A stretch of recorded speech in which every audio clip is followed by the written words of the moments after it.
capítulo de número 4. Eu estava voltando para cá, estava em São Paulo, voltando aqui para o Rio, perguntando a Deus o que Ele queria falar para nós hoje. O Espírito Santo me fez voltar esse texto. O Senhor me fez entender nesse texto que esse tempo, que essa noite é uma noite de cura para essa geração. Eu precisava de pelo menos 78 pessoas que crescem no que eu estou falando. Cura para essa geração. Segundo livro dos Reis, capítulo 4.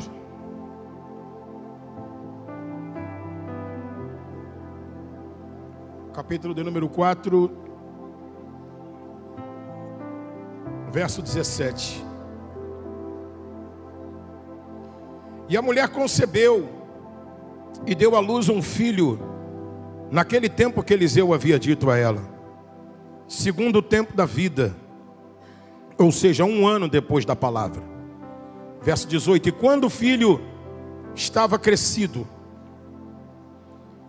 chegando ali no seu período da adolescência, ocorreu um dia que ele saiu com seu pai até os ceifeiros.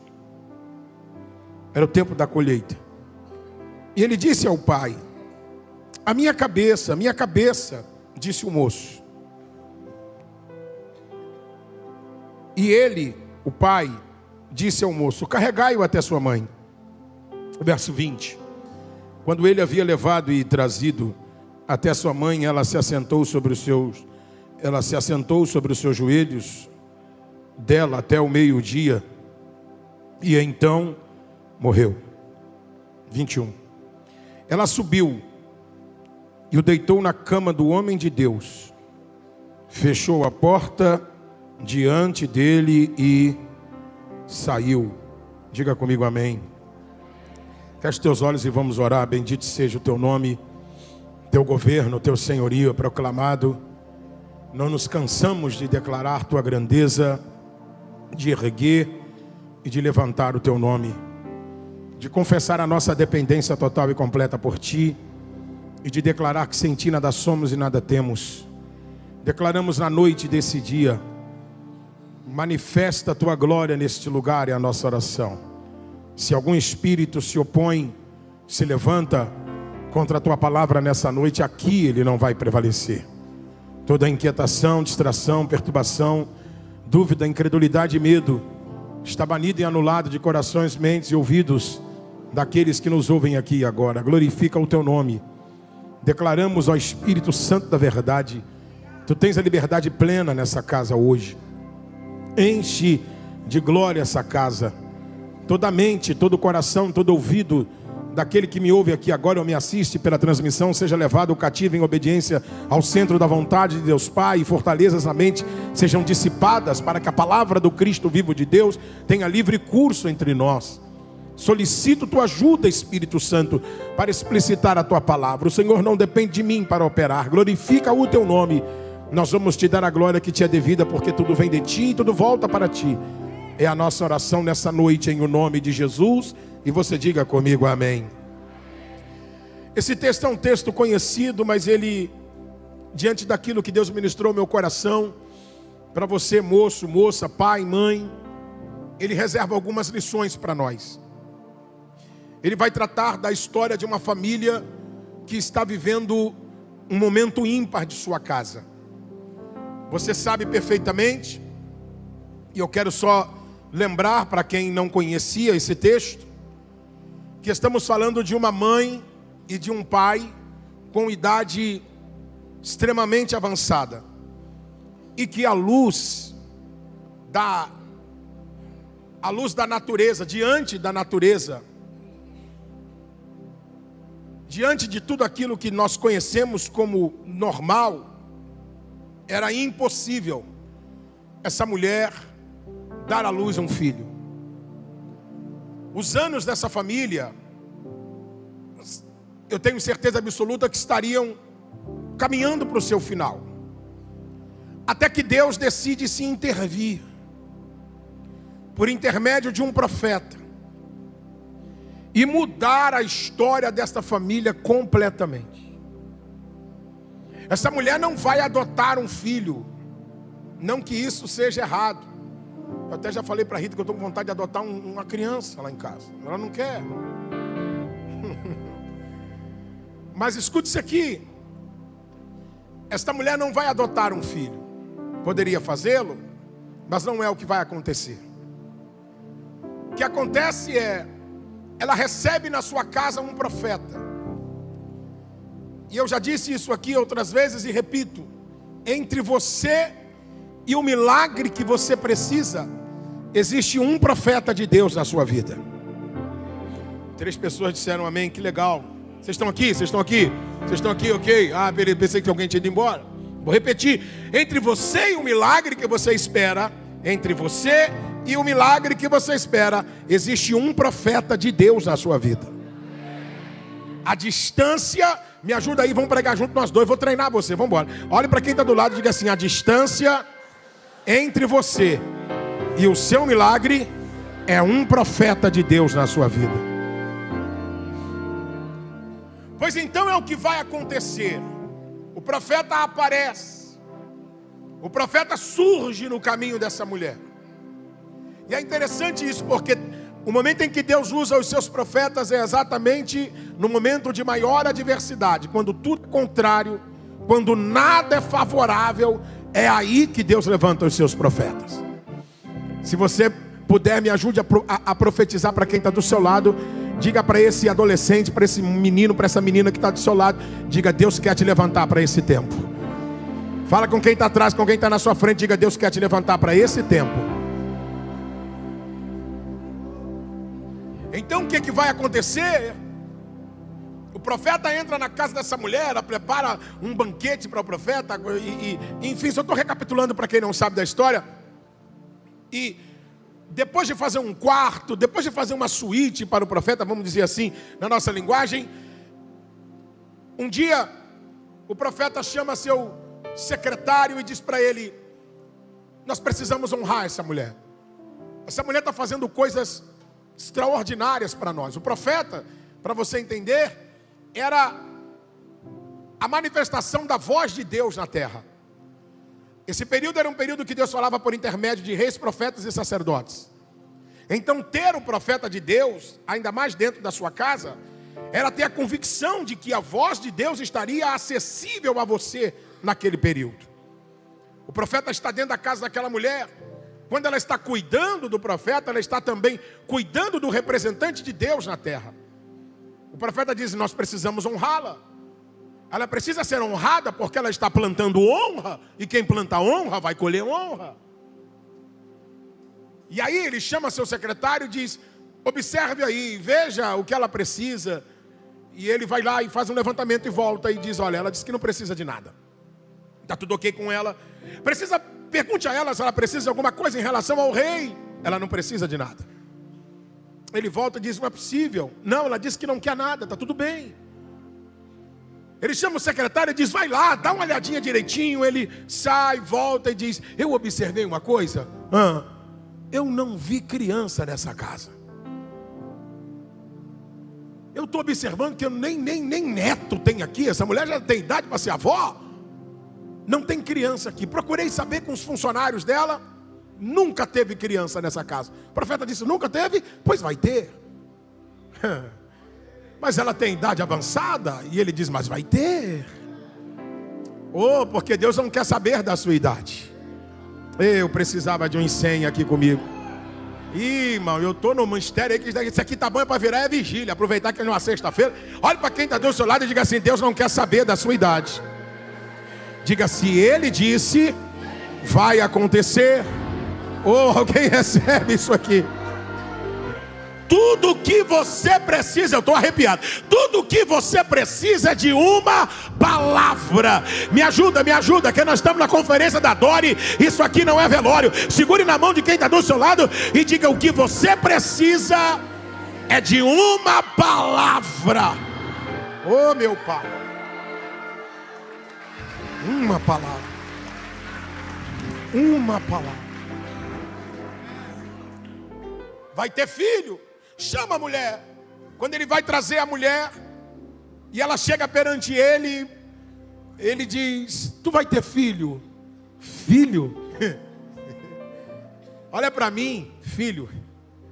Tu vai ser mãe, eu vou adotar? Não, desse ventre aí vai sair um filho. Ou eu vim aqui para ser profeta. Me ajuda, me ajuda, me ajuda, me ajuda. Porque o espírito da profecia está aqui nessa casa. Segure aí na mão de quem está do seu lado agora. E diga para ele e para ela, diga assim: o que Deus está dizendo é que aquilo que será gerado a partir de você não será destruição, miséria, drogas, mal.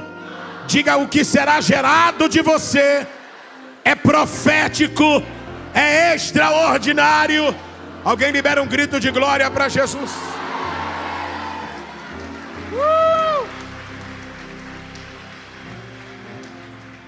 Esse ventre vai gerar.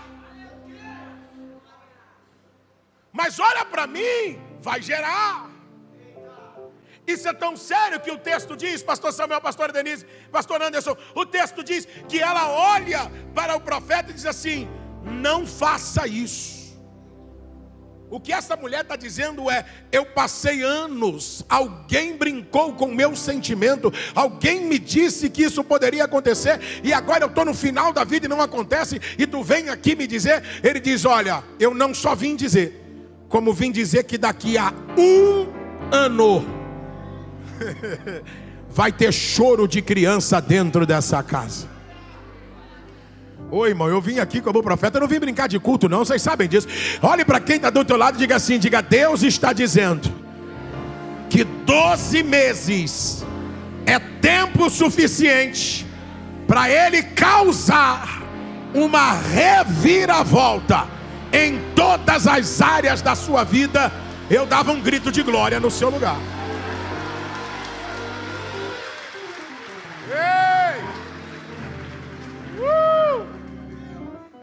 Vai sair daí. Só que preste atenção nisso. O texto diz que 1 ano depois a promessa vai se cumprir. Eu fico vendo aqui agora, imaginando, e você, inteligente como é, também imagina comigo. A casa vivendo um momento ímpar. O chá revelação e tudo que você possa imaginar. A criança chegando, você consegue imaginar?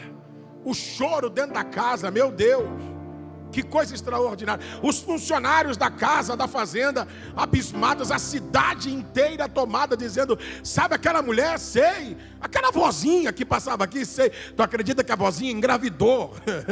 Não, sério, a vozinha engravidou, tu tá de brincadeira.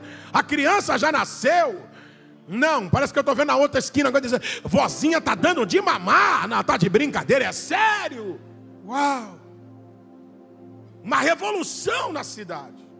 Mas o texto diz que agora o garoto cresceu. Nós estamos falando aí, entre um versículo e outro, estamos falando de mais de 10 anos de história. O garoto é um adolescente. A mãe tem idade avançada, o pai tem idade avançada. Só que esse era o período da colheita, e o pai pega o menino e vai levar o menino nos campos de plantação para ele assistir a colheita. Você sabe, os judeus celebram a colheita como nunca. A Bíblia manda celebrar a colheita. E aquele ano, aquela colheita tinha um sabor especial, porque tem uma criança dentro da casa, tem um adolescente dentro da casa. E o pai vai mostrar o filho, certamente vai dizer ao filho: meu filho, olha, eu acredito que na próxima colheita você vai gerir tudo isso aqui, vai cuidar de tudo isso aqui. Mas vem um mal súbito para atacar aquele menino. E ele começa a perceber que a sua cabeça está trazendo uma dor que ele não consegue suportar. Olha que coisa extraordinária que o Espírito Santo me falou. A intenção de Satanás, pastor Anderson, não foi atacar os pés. Satanás poderia ter atacado as pernas, o mal poderia ter vindo no estômago, no intestino, em qualquer outro lugar. mas vem justamente na...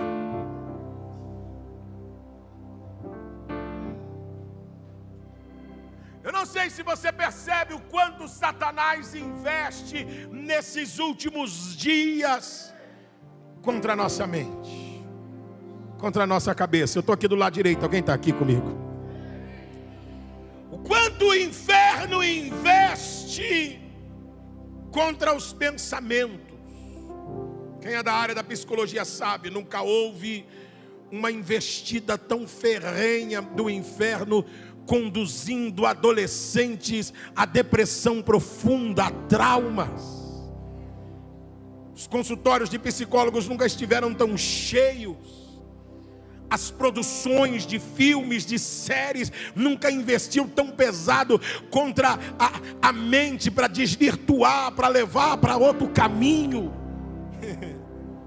O diabo sabe que destruindo aquilo que você pensa, destruindo a sua cabeça, ele vai acabar com o resto da sua vida. Nunca houve tanta morte precoce.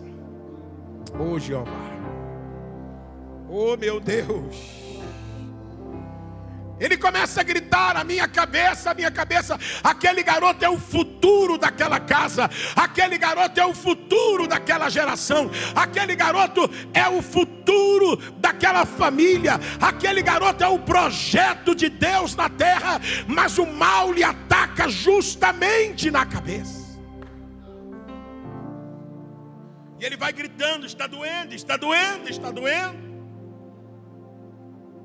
O pai chama um dos empregados e diz: por favor, pegue o menino e leve de volta para casa.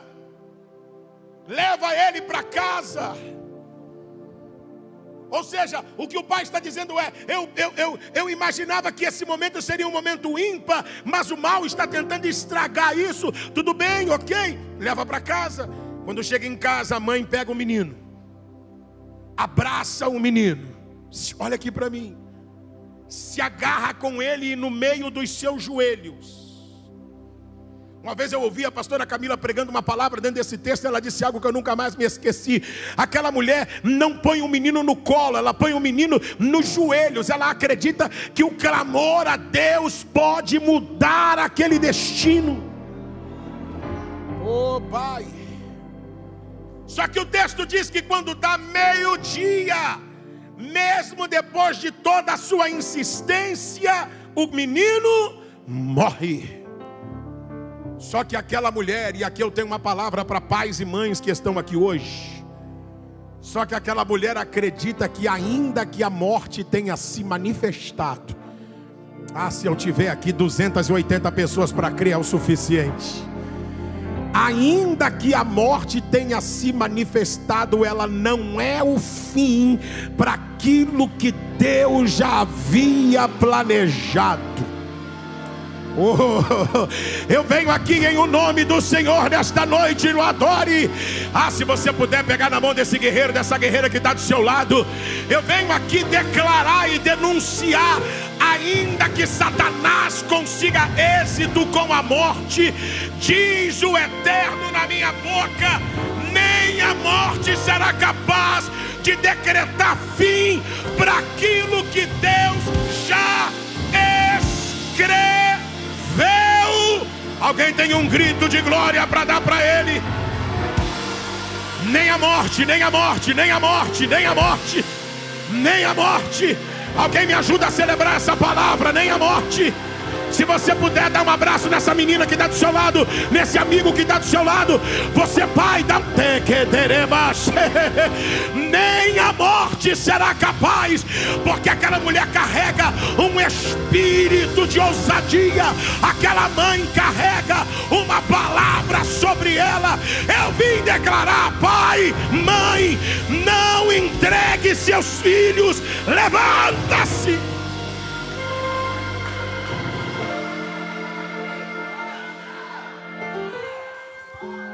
Você sabe o que ela está dizendo? Ela está dizendo: a morte veio, mas eu tenho uma palavra.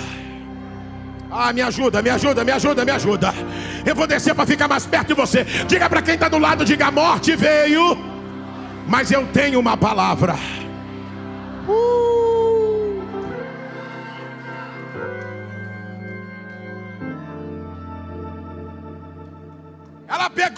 garoto.